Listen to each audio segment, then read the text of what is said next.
Dice primero Samuel, capítulo 12. Dijo Samuel a todo Israel: He aquí yo he oído vuestra voz en todo cuanto me habéis dicho, y os he puesto rey. Ahora pues, he aquí vuestro rey va delante de vosotros. Yo ya soy viejo y lleno de canas, pero mis hijos están con vosotros, y yo he andado delante de vosotros desde mi juventud hasta este día. Aquí estoy, atestiguad contra mí delante de Jehová y delante de su ungido, si he tomado el buey de alguno, si he tomado el asno de alguno, si he calumniado a alguien, si he agraviado a alguno, o si de alguien he tomado cohecho para cegar mis ojos con él, y os lo restituiré. Entonces dijeron: Nunca nos has calumniado ni agraviado, ni has tomado algo de mano de ningún hombre. Y él les dijo: Jehová es testigo contra vosotros, y su ungido también es testigo en este día, que no habéis hallado cosa alguna en mi mano. Y ellos respondieron: Así es. Entonces Samuel dijo al pueblo: Jehová, que designó a Moisés y a Aarón, y sacó a vuestros padres de la tierra de Egipto, es testigo. Ahora pues, aguardad y contenderé con vosotros delante de Jehová acerca de todos los hechos de salvación que Jehová ha hecho con vosotros y con vuestros padres. Cuando Jacob hubo entrado en Egipto y vuestros padres clamaron a Jehová, Jehová envió a Moisés y a Aarón, los cuales sacaron a vuestros padres de Egipto y lo hicieron habitar en este lugar. Y olvidaron a Jehová su Dios, y él los vendió en mano de Sísara, jefe del ejército de Azor, y en mano de los filisteos, y en mano del rey de Moab, los cuales les hicieron guerra. Y ellos clamaron a Jehová y dijeron: Hemos pecado, porque hemos dejado a Jehová y hemos servido a los Baales y a Astarot. Líbranos, pues, ahora de mano de nuestros enemigos, y te serviremos. Entonces Jehová envió a Jeroboam, a Barak, a Gesté y a Samuel, y os libró de mano de vuestros enemigos en derredor, y habitasteis seguros. Y habiendo visto que Naas, rey de los hijos de Amón, venía contra vosotros, me dijiste: No, sino que ha de reinar sobre nosotros un rey, siendo así que Jehová vuestro Dios era vuestro rey. Ahora pues, he aquí el rey que habéis elegido, el cual pediste. Sabéis que Jehová ha puesto rey sobre vosotros. Si temiereis a Jehová y le sirviereis y oyereis su voz, y no fuereis rebeldes a la palabra de Jehová, y si tanto vosotros como el rey que reina sobre vosotros servís a Jehová vuestro Dios, haréis bien. Mas si no oyereis la voz de Jehová, y si fuereis rebeldes a las palabras de Jehová, la mano de Jehová estará contra vosotros como estuvo contra vuestros padres. Esperad aún ahora, y mirad esta gran cosa que Jehová hará delante de vuestros ojos. ¿No es ahora la siega del trigo? Yo clamaré a Jehová, y él dará truenos y lluvias, para que conozcáis y veáis que es grande vuestra maldad que habéis hecho ante los ojos de Jehová, pidiendo para vosotros rey. Y Samuel clamó a Jehová, y Jehová dio truenos y lluvias en aquel día, y todo el pueblo tuvo gran temor de Jehová y de Samuel. Entonces dijo todo el pueblo a Samuel: Ruega por tus siervos a Jehová tu Dios, para que no muramos, porque a todos nuestros pecados hemos añadido este mal de pedir rey para nosotros. Y Samuel respondió al pueblo: No temáis, vosotros habéis hecho todo este mal, pero con todo eso no os apartéis de en pos de Jehová, sino servidle con todo vuestro corazón. No os apartéis en pos de vanidades que no aprovechan ni libran, porque son vanidades. Pues Jehová no desamparará a su pueblo por su grande nombre, porque Jehová ha querido haceros pueblo suyo. Así que lejos sea de mí que peque yo contra Jehová, cesando de rogar por vosotros. Antes os instruiré en el camino bueno y recto. Solamente temed a Jehová y servidle de verdad con todo vuestro corazón, pues considerad cuán grandes cosas ha hecho por vosotros. Mas si perseverareis en hacer mal, vosotros y vuestro rey pereceréis. Oremos. Te damos gracias, oh Dios. Te damos gracias una vez más por la bendición de poder reunirnos como iglesia y de abrir la Escritura, y una vez más tener ese deseo de querer conocerte, oh Dios. Conocer la Escritura, conocer tus demandas, conocer tu gracia también sobre nosotros. Gracias, oh Dios, por esta porción que hemos leído, la cual reconocemos su inspiración y deseamos también que pueda ser viva, eficaz para nosotros hoy, que tu Espíritu le aplique a nuestros corazones, que tengamos claridad para oír, para exponer, y disposición, Señor, para recibir la Escritura y aplicarla también a nuestra vida. Gracias, oh Dios, por tan impresionante porción que hemos leído. En el precioso nombre de Jesús. Amén. Bueno, Israel ya tiene rey. El primer rey fue ungido, ¿verdad? Fue de alguna manera también probado, si se quiere. Y él salió victorioso en su primera función, por así decirlo. Fue capacitado también para servir como rey. Dios le mudó el corazón, le dio su espíritu. Y ahora está siendo expuesto públicamente. Eso fue algo de la última vez que estuvimos prestando atención, ¿verdad? Hay alegría, todos están aclamando, hay ofrendas de paz también. Bueno, Israel tiene rey y les ha dado una grande victoria. Samuel es el orador. Él es quien toma la palabra y va a dar un discurso que acabamos de leer, impresionante, ¿no? Ahora, él es el último juez de Israel. Y él estará de alguna manera aquí despidiéndose de sus funciones. Y estará pasándole la posta al nuevo rey, ¿no? Por supuesto que tendrá algunas intervenciones más. El mismo juez, el mismo Samuel, será el encargado de darle una palabra que este rey no querrá oír. Él también será el responsable de ungir al sucesor de este rey. Así que tiene algunas funciones más, pero básicamente acá él se está despidiendo de su función. La época de los jueces llega a su cierre y la monarquía comienza a consolidarse formalmente en Israel, ¿no? Ahora, mientras estudiaba esta escena me hizo recordar un poco a Moisés cuando él le pasaba la posta a su sucesor Josué, ¿no? Porque también hubo un discurso largo allí que lo pueden ver en Deuteronomio, repitiendo toda la ley, etcétera. Y no creo que sea casual esa similitud. Hay algo interesante en eso, ¿no? En ambos casos hay una transición importante en la historia del pueblo de Dios. Y en ambos casos el líder saliente entiende que lo más importante no es simplemente quién ocupará el lugar visible de liderazgo, sino la necesidad de que el pueblo permanezca fiel al Señor. ¿Y cuál será su responsabilidad allí, ¿no? Y su relación también espiritual con Dios de ahí en adelante.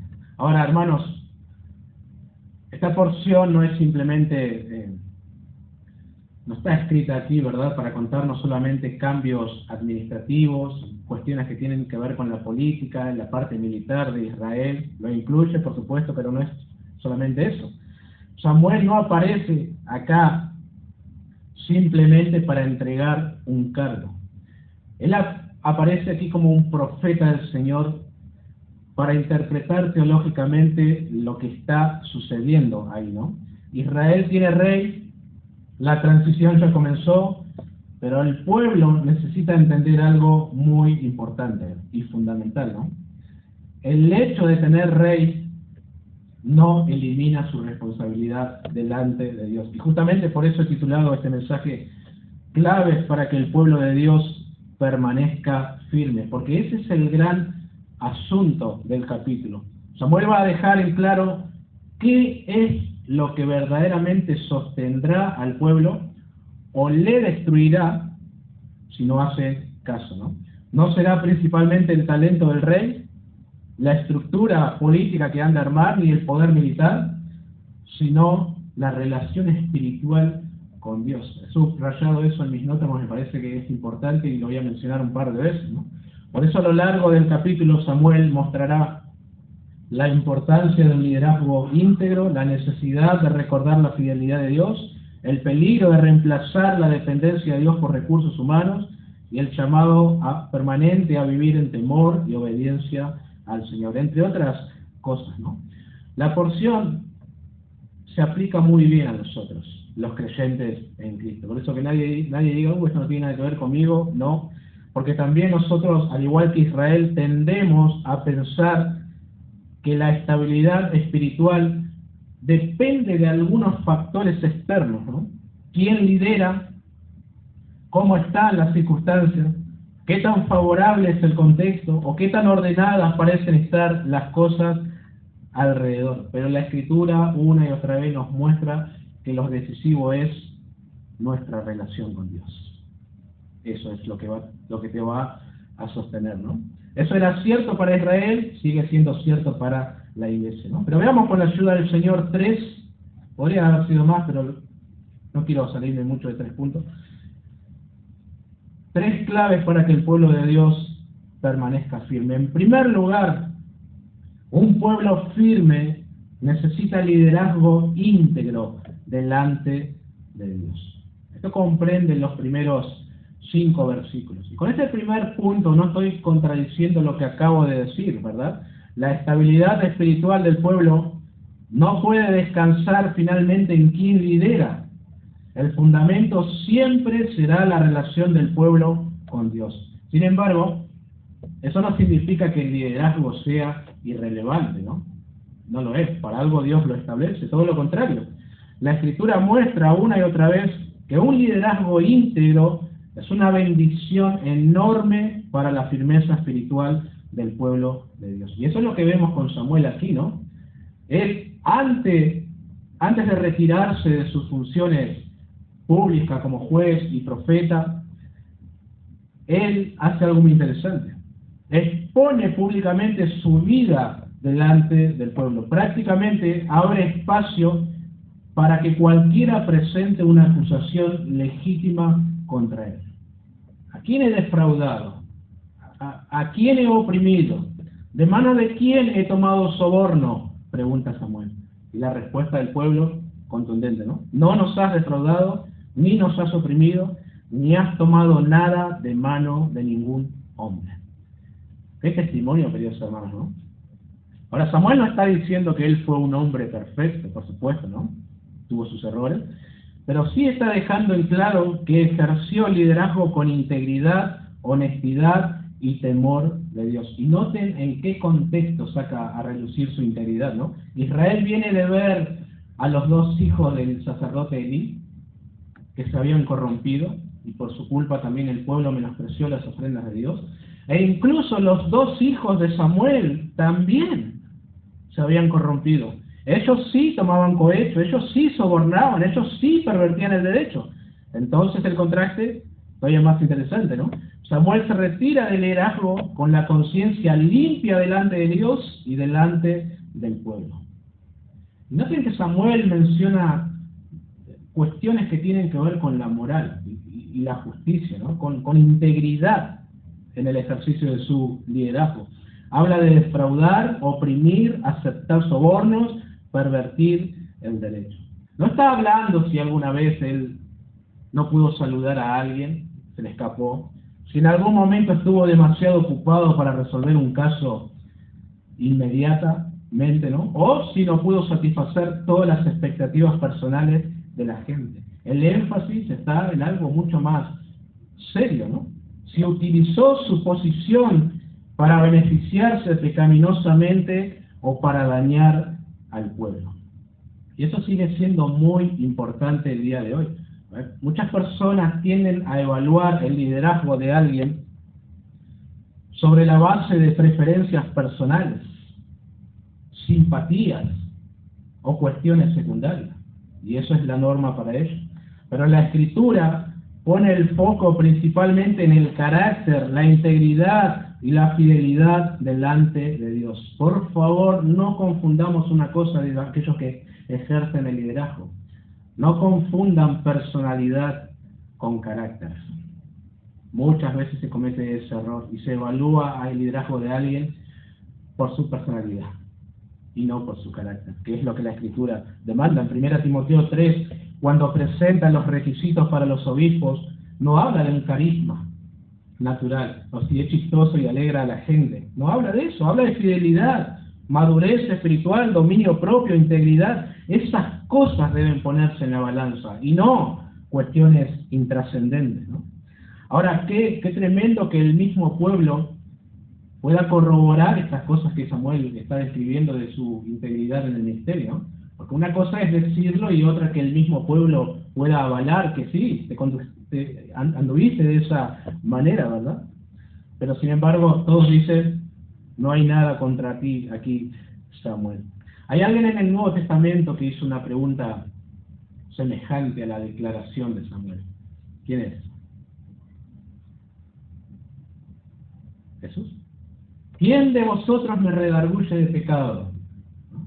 Básicamente eso es lo que está diciendo Samuel acá, en Juan 8, pero nadie pudo hacerlo. Ahora, hermanos, pensaba en esto y decía, qué privilegio terminar una etapa así, ¿no?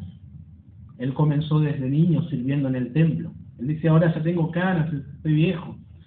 Y se retira de alguna manera con todos los honores, ¿no? Impresionante. Una vida de servicio, una vida de abnegación.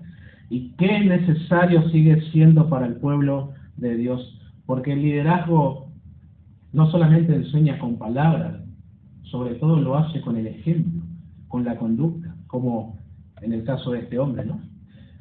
Alguien dijo que la razón por la que Samuel hace una referencia tan explícita a su vida pasada y hace un llamamiento tan fuerte a la gente en cuanto a su carácter irreprochable, es que puede establecer un poderoso reclamo por la consideración favorable de los consejos que está a punto de darle.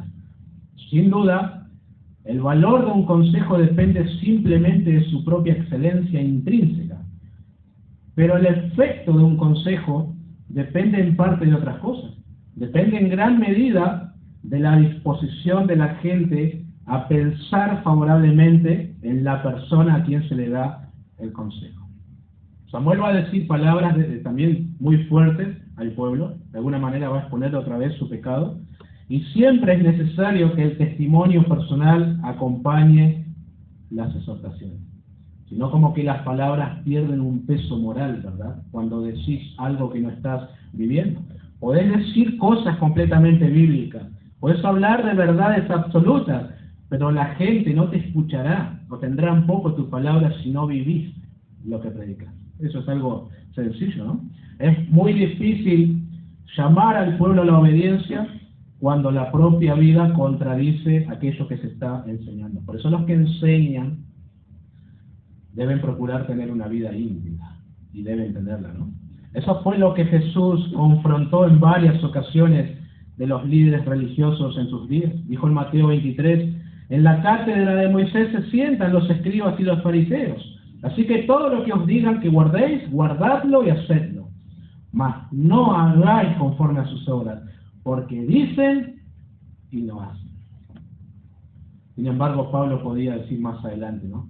Sed imitadores de mí, así como yo de Cristo, ¿no? Y podía sostener eso, no solamente decirlo, ¿no? Y qué importante, hermanos, sigue siendo eso hoy, especialmente para los que enseñan, predican o lideran al pueblo de Dios. Qué espantoso es para una iglesia, para una familia, para una comunidad, ¿sí? E incluso para el país, cuando tenés líderes en corrupción, ¿verdad?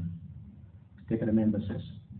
Y por contraste, qué bendición es cuando Dios concede hombres íntegros, aunque imperfectos, que procuran caminar en verdad, arrepentimiento y temor del Señor. Hombres cuyas vidas no contradicen lo que están enseñando, ¿verdad? Eso es una gran bendición para la iglesia, una familia o una comunidad también, ¿no? Así que para que el pueblo de Dios permanezca firme, necesita un liderazgo íntegro, un modelo a seguir. Si bien, como dije, la estabilidad espiritual del pueblo no puede descansar en ningún líder, esto no significa que el liderazgo no sea importante, ¿no? Ya mencioné, por culpa de la corrupción sacerdotal de los hijos de Elí, el pueblo menospreciaba la ofrenda del Señor. Es decir, tuvo un impacto directo en la vida de ellos. Su adoración estaba siendo de alguna manera pecaminosa por culpa del modelo que ellos tenían. Y en la historia de los reyes leemos, por ejemplo, sobre Jeroboam I, se suele decir de este rey, hizo pecar a Israel. En Oseas 4:9 Dios dice, y será el pueblo como el sacerdote, es decir, la corrupción espiritual del liderazgo terminó reproduciéndose en el pueblo. Así también la ruina de muchas iglesias lamentablemente vino por la corrupción de sus líderes, ¿verdad? Así es, hermano. Líderes sin carácter, sin integridad, sin dominio propio, hombres que enseñaban una cosa mientras vivían otra. La ruina de muchos hogares vino y viene por la misma causa. Esposos que no fueron íntegros, padres inconsistentes entre la fe que profesaban y la vida que practicaban, y los hijos perciben, absorben rápidamente como esponja esa incoherencia y les pega durísimo. Por eso el ejemplo tiene tanto peso en la vida espiritual, ¿no? No porque el hombre en sí mismo sea como una autoridad, ¿verdad? Sino porque Dios ha determinado que el ejemplo impacte profundamente la vida de otros, ¿no? Para bien o para mal. Es un testimonio visible, ¿verdad? Entonces, con esta introducción, con este repaso de la conducta íntegra de Samuel, y habiendo establecido su autoridad moral delante del pueblo, noten en segundo lugar, un pueblo firme debe recordar constantemente la fidelidad de Dios. Y allí estamos abarcando los versículos 6 hasta el 11. No los vuelvo a leer como para no detenernos y que no sea tan largo, ¿no? Ahora, a partir del versículo 6, Samuel comienza a hacer algo que aparece en varias porciones de las Escrituras, ¿no? Hasta algo común, ya podríamos decirlo, que es repasar la historia del pueblo de Dios. Moisés lo hizo ante Deuteronomio, básicamente esto significa el libro, una segunda ley a una nueva generación, repasó todo lo que Dios había hecho y dicho. Josué lo hizo también, varios salmos lo hacen, Esdras y los levitas en Nehemías 9, Esteban en Hechos 7, recuerda, antes de morir, hizo un repaso también de las cosas que Dios había hecho. Y eso es interesante, hermanos, porque cuando Dios quiere afirmar espiritualmente a su pueblo, muchas veces lo hace llevándolo a recordar. No trayendo nuevas revelaciones, como muchos hoy en día. Hoy hay gente que corre detrás de nuevas revelaciones. Vení que hay una experiencia que recordar las cosas que Dios ya dijo e hizo, y bueno, y eso te va a sostener, ¿no? Samuel empieza entonces recordando cómo Jehová levantó a Moisés y a Aarón, cómo sacó a Israel de Egipto, cómo el pueblo se olvidó de Dios, cómo fueron entregados a sus enemigos, cómo clamaron al Señor y cómo Dios volvió a levantar libertadores para salvar. Básicamente un resumen de la historia de Israel desde la salida de Egipto, desde el Éxodo, hasta este momento de los jueces, ¿no? Ahora, ¿cuál es el punto? Bueno, mostrar un patrón constante, la fidelidad de Dios y la inconstancia del pueblo. Una y otra vez Israel pecó. Una y otra vez Israel se apartó de Dios. Una y otra vez sufrió las consecuencias de su pecado. Una y otra vez Dios mostró misericordia y los libró del círculo del que hablamos una vez, ¿no? Samuel está diciéndoles implícitamente, ustedes llegaron hasta aquí no por su fidelidad, sino por la fidelidad persistente de Dios. Y esto no ha cambiado en nada, mis queridos hermanos. Sigue siendo de la misma manera, ciertísimo. La historia bíblica, la historia de la iglesia y aún nuestra propia experiencia nos enseñan que abandonar a Dios jamás trae verdadero bienestar. Nunca termina bien, ni anda bien aquel que se aleja del Señor. Varios podemos dar testimonio de eso. Yo también lo puedo hacer. Claro, puede haber prosperidad, o una aparente prosperidad. Me aparté del Señor, mi economía está bien, mis relaciones interpersonales están bien, la familia de alguna manera está bien, nadie está enfermo, estamos cómodos, pero cuando el hombre vive lejos de Dios, en los asuntos del alma, está en bancarrota, ¿no? Y lo sabe, y lo quiere negar, porque él fue creado para Dios. Agustín de Hipona dijo en sus confesiones, nos has hecho para ti, Señor, y nuestro corazón está inquieto hasta que descanse en ti.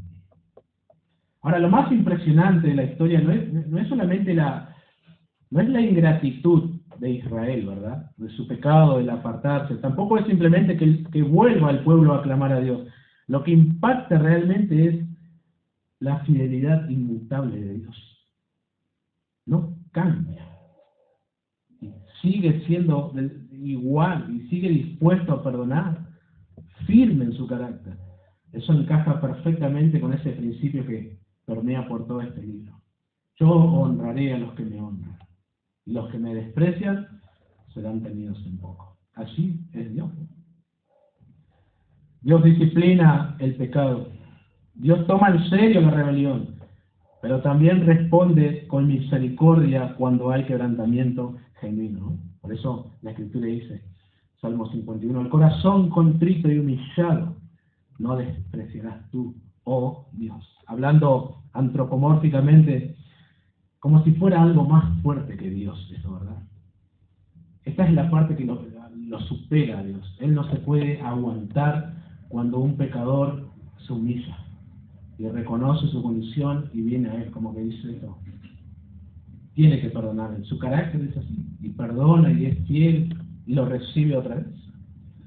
Eso es lo que Israel debe recordar si quiere permanecer firme. Necesitan mirar hacia atrás y reconocer honestamente que si todavía existen como pueblo, no es por su constancia espiritual, sino por la paciencia, la fidelidad y la misericordia perseverante de Dios. Claro, la historia posterior nos muestra a nosotros que, bueno, rechazaron a Dios y esto fue lo que justamente olvidaron, ¿no?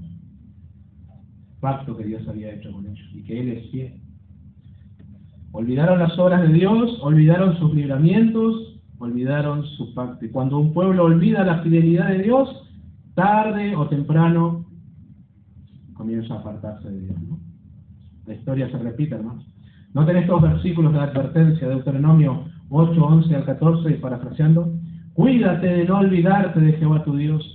No suceda que comas y te sacies y se enorgullezca tu corazón y te olvides de Jehová tu Dios. Allí Moisés entendía que la prosperidad y la comodidad muchas veces logran, ¿verdad? Producen olvido espiritual. Deuteronomio 6:12, cuídate de no olvidarte de Jehová. Salmo 103:2, bendice alma mía a Jehová y no olvides ninguno de sus beneficios. Como que David le predica a su propia alma, ¿no? Tiene un soliloquio. No te olvides, y así constantemente, ¿no? 78:10-11 el Salmo, no guardaron el pacto de Dios y olvidaron sus obras y las maravillas que les había mostrado. Y justamente ese Salmo conecta allí, hermanos, el olvido con la desobediencia. Y 106:13, bien pronto olvidaron sus obras. El apóstol Pedro también en su segunda carta dice, capítulo 1, 2 y 13, siempre habré de recordaros estas cosas mientras estoy en este cuerpo, el despertaros con amonestación. El apóstol entiende que los creyentes constantemente hay que recordar de las mismas verdades y no unas nuevas, no, otra vez. Tendemos a olvidarnos incluso del Evangelio. Hebreos 10:32, pero traed a la memoria los días pasados. ¿Notan? La memoria espiritual fortalece la perseverancia. Y aún la cena del Señor tiene este propósito, ¿no? 1 Corintios 11, haced esto en memoria de mí. Recordar y recordar, ¿no? Así que bíblicamente, recordar no es un ejercicio sentimental, es una disciplina espiritual necesaria para permanecer firme delante de Dios. Por eso la memoria espiritual es tan importante para nosotros los creyentes, queridos hermanos. Lo es. Necesitamos recordar constantemente quién es Dios, cómo ha obrado, cómo ha sostenido a su pueblo, cómo ha sido fiel en medio de nuestra debilidad. Una vez, hace un tiempo, hablaba con un pastor amigo de diferentes circunstancias que hemos vivido y cómo la mano del Señor nos ha sostenido, y él decía algo cierto, ¿no? Esa experiencia te servirá para una experiencia futura, ¿sí? Para mantenerte firme cuando vuelvas a atravesar eso. Y así es, queridos hermanos. Dios obró una vez, Dios intervino una vez, puede hacerlo nuevamente. Recordar su fidelidad pasada nos puede sostener en el presente y mantenernos firmes, ¿no? Estudiando la Escritura aquí el viernes pasado, Patricia nos contaba en un momento de su vida cristiana como que dudó de su salvación, dudaba, y lo que hizo fue justamente volver a la Escritura y decir, no, creo, la Escritura dice, el que cree en el Hijo tiene vida eterna, lo creo, ¿no? De alguna manera recordó y se predicó el Evangelio a sí mismo, y ahí puede mantener otra vez firmeza, ¿no? ¿Notan cómo ayuda ese ejercicio espiritual de recordar las obras pasadas de Dios? Yo creo que el desliz de muchos creyentes viene precisamente por el olvido de Dios y de sus obras. Claro, no de manera inmediata, gradualmente, progresivamente, ¿no? Hasta que se aparta del Señor. Les resulta como que no tiene peso en el presente el obrar de Dios en el pasado. Por eso hablo de un ejercicio espiritual necesario, ¿no? No algo sentimental, no algo místico, ¿no? Eso es exactamente lo que hace Samuel aquí. Lleva al pueblo a mirar hacia atrás para interpretar correctamente el presente. Y nosotros necesitamos hacer lo mismo. Por eso la importancia de leer la Escritura.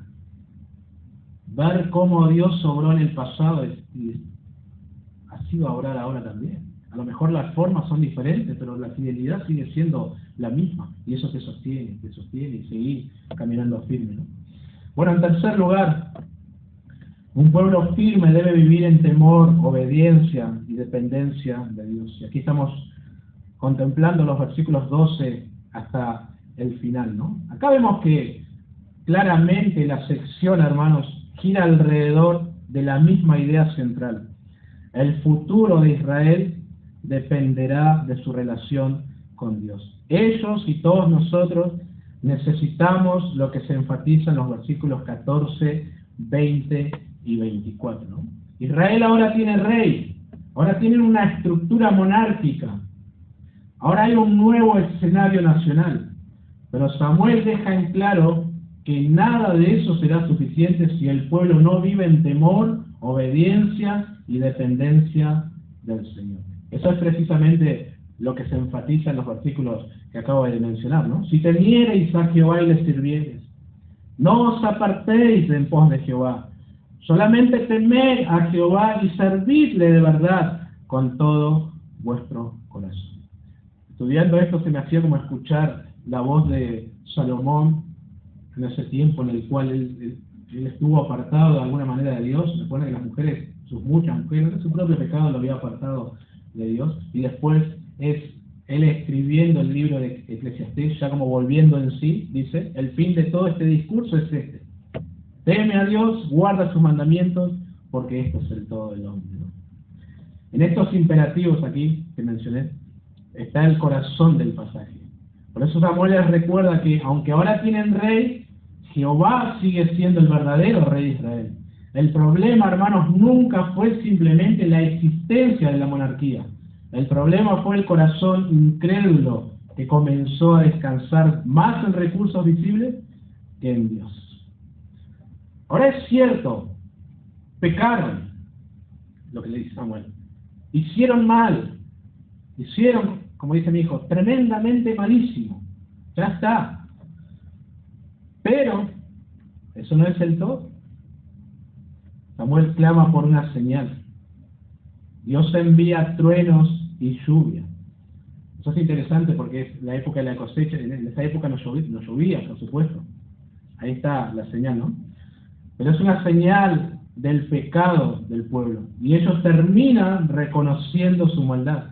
Pero aún así aparece la gracia. No temáis. Hermanos, Dios nunca abandona a su pueblo arrepentido, ¿no? Y eso es algo tremendo. Detengámonos un momento en esto que estoy mencionando en estos versículos. Siempre el pecado trae consecuencias. Siempre. A veces más devastadoras, a veces menos. Pero la desobediencia a Dios siempre deja alguna marca, produce dolor, genera disciplina, en ocasiones consecuencias muy feas. La Escritura jamás minimiza eso, ¿verdad? Israel padecerá dentro de muy poco, y posteriormente también, por haber elegido un rey por sobre el reinado de Dios. Sin embargo, aún en medio de esa realidad, cuando el pecador se arrepiente sinceramente y vuelve al Señor, Dios se complace en recibirlo y restaurarlo otra vez. Es decir, el daño ya está hecho. Metiste la pata hasta el fondo del balde. Pero si te volvés al Señor, desde ese punto hay un nuevo inicio. Eso vemos una y otra vez en la Biblia, ¿no? ¿Recuerdan al hijo pródigo? Desastre hizo con su vida. Pero volvió destruido. Y el padre corrió a recibirlo. David cae gravemente. pero encuentra misericordia otra vez al quebrantarse delante de Dios. Pedro niega al Señor, pero el mismo Señor lo restaura otra vez. Así es Dios, hermanos. Nuestro Dios no solamente es santo, también es rico, como dice Efesios 2, en misericordia. Y recibe, y no echa en cara nada. Y bueno, desde este punto, otra vez, vamos adelante. Impresionante. Qué importante, queridos hermanos, recordar eso. Porque muchas veces Satanás intenta convencer al creyente de que no hay vuelta atrás. Ya está, hiciste mal, ¿qué quieres? ¿Que Dios te perdone? No, no. Así es como obra Satanás, ¿verdad? Pero no es así como obra Dios. Para el Señor siempre hay oportunidad, ¿no? La voz de Dios para el pecador quebrantado sigue siendo: no temas. Hiciste mal, pero con todo eso no te apartes de mí. Desde ahora servime de todo corazón. Tal como dice Samuel en el verso 20, ¿no? Samuel respondió al pueblo: no temáis, vosotros habéis hecho todo este mal, pero con todo eso no os apartéis de en pos de Jehová, sino servirle con todo vuestro corazón. ¿No? El daño ya está hecho, pero bueno, sin minimizar el pecado, pero hay que seguir adelante y obedezcan a Dios y sírvanle, ¿no? Por eso digo, no es una licencia para pecar eso que estoy diciendo. Samuel igualmente exhorta al pueblo a temer, a servir y a obedecer al Señor. Y nos muestra aquí que la gracia de Dios es más grande que la miseria del hombre arrepentido. Nunca vamos a entender la gracia de Dios en todo su esplendor, ¿no? Algo más a tener en cuenta: la gracia no elimina el llamado a la obediencia. Samuel insiste en el verso 24: servidle de verdad con todo vuestro corazón. Y hermanos, eso sigue siendo exactamente igual para nosotros hoy. Por eso digo, la historia se repite, porque permanecer firmes espiritualmente no ocurre automáticamente. No porque tengas familia creyente vas a estar firme, no porque tengas iglesias saludables se te pegará la firmeza. La vida cristiana requiere perseverar en una relación real, constante y reverente con Dios. Y eso se ha de reflejar en cosas concretas, hermanos. Congregarse fielmente, como por ejemplo, mencionaba antes, buscar al Señor en oración, exponerse regularmente a la palabra, servir al pueblo de Dios, pelear contra el pecado, vivir en arrepentimiento, obedecer aun cuando cueste todo, ¿no? Muchas veces las personas como que quieren cierta estabilidad, pero dejando de lado los medios que Dios dio a la iglesia justamente para adquirir una firmeza espiritual. Por ejemplo, quieren estar fuertes, pero sin orar, quieren estabilidad sin la palabra, quieren comunión con Dios sin congregarse, pretenden tener madurez sin obedecerle, y eso es imposible. El pastor Sugel dijo algo cierto una vez: dejar de congregarse suele ser la primera evidencia pública de que una persona se está apartando de Dios.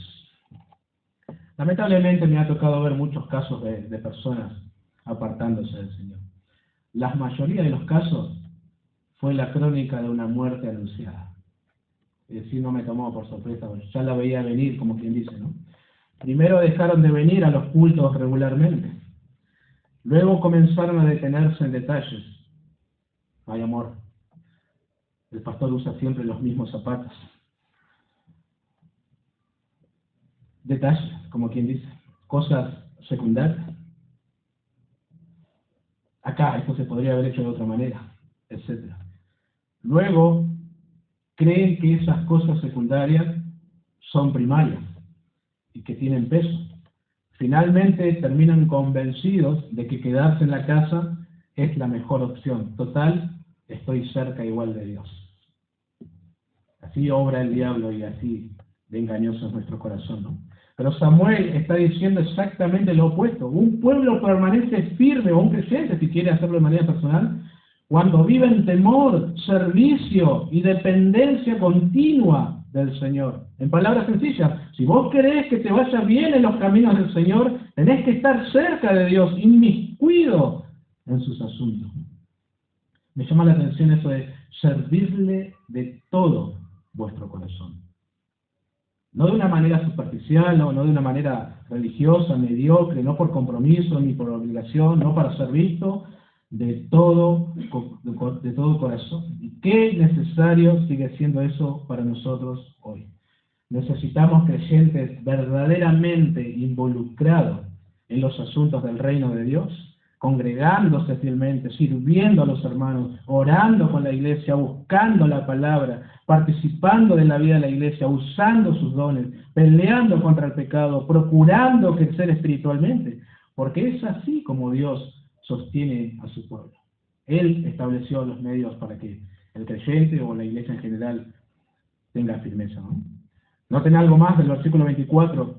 Considerad cuán grandes cosas ha hecho por vosotros. Otra vez aparece aquí la memoria espiritual, ¿no? El temor de Dios no se alimenta solamente con mandamientos, también contemplando continuamente la fidelidad, la paciencia y la misericordia del Señor hacia nosotros. Y la porción no puede terminar de la mejor manera. Verso 25, más si perseverareis en hacer mal, vosotros y vuestro rey pereceréis. No hay mucho misterio en todo esto, ¿no? Si quieren permanecer firmes, teman al Señor, sírvanle y obedéjale. Pero si persisten deliberadamente en el pecado y en la rebelión, las consecuencias llegarán. Todo muy lindo con el rey. Es alto, es fachero. Pero si se apartan del Señor, perecerán ustedes, perecerá el rey, perecerá la nación y no va a quedar nada. Tristemente, la historia posterior nos mostrará que sucede exactamente así, ¿no?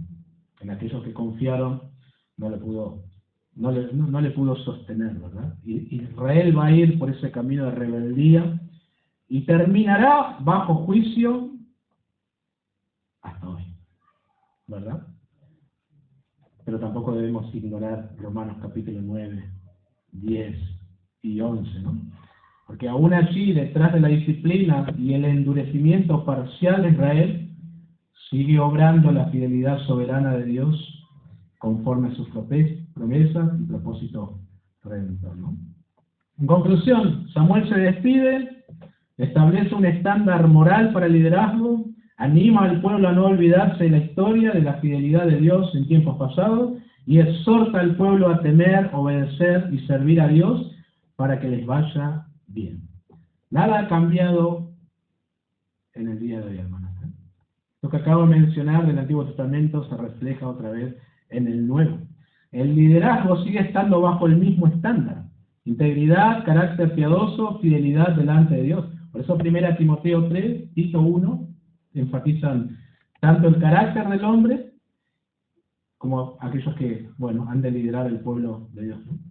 Y también seguimos nosotros necesitando recordar constantemente la fidelidad y la verdad de Dios. Una de las funciones del Espíritu Santo es traer justamente a nuestra memoria, a nuestro corazón, las palabras que el Señor Jesús ha dicho, ¿verdad? O conducirnos hacia el Señor. Juan 14, 26, hablando del Señor: Él os recordará todo lo que yo os he dicho, ¿no? El pueblo del Señor sigue necesitando memoria espiritual para permanecer firme.